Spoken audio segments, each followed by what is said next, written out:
Hi, welcome to another episode of Odd Broadcast. Today we're on the campus of Tacoma Falls College and we'll be exploring the topic of orality.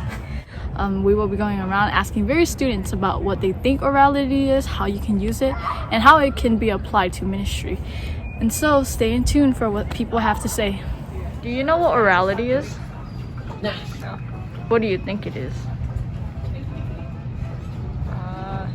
The first thing that comes to mind is something related to morality. Morality? Yes.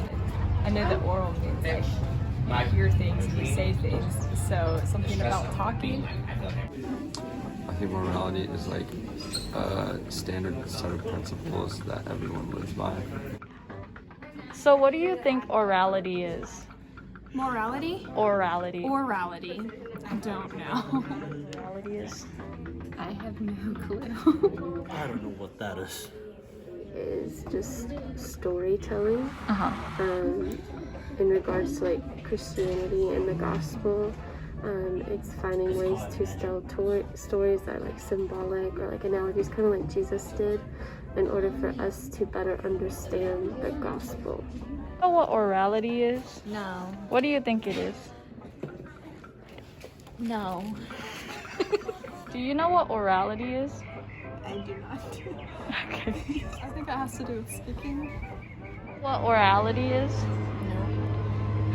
I have been asking various students about what orality is.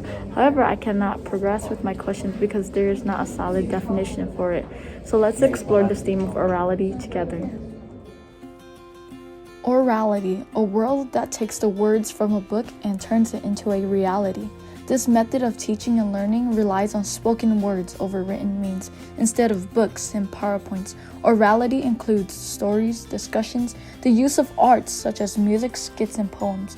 Beyond reading and writing, there are no limits to what orality can do. While this is often associated with people who are illiterate, oral learning is not just for them. 50% or more of the world's population are oral communicators by necessity. However, by necessity or preference, nearly 3 of every 4 people in the world would prefer orality over literacy, making at least 70% of the world's population oral learners. We see this in the society's growing rates of binge-watching Netflix shows and listening to audiobooks. Statistics show that 58% of the U.S. adult population never reads another book after high school, and 80% of U.S. families did not buy or read a book last year. How interesting is that? If the United States, a growing, powerful, and developed country, prefers orality over literacy, imagine how much more the world would use orality as a form to teach, learn, remember, convey, and receive information. With 60% of the world population being oral by virtue of low literacy skills and at least 2/3 or more of the world's population functioning on oral means, evangelists ought to instill orality in their ministry approach. One of those vital components are teaching biblical truths through storying. Stories are present every day, everywhere, and presented in so many different ways, tracking all the way back to the ancient Babylonians and Canaanites. Stories are universal. They are the bridge between ages, cultures, and backgrounds, creating a safe space for bonding, intimacy, and vulnerability. As the truth of the story is revealed, people are also able to connect emotionally. Therefore, while orality is not just solely storytelling, it enhances the gospel presentation in various cultures.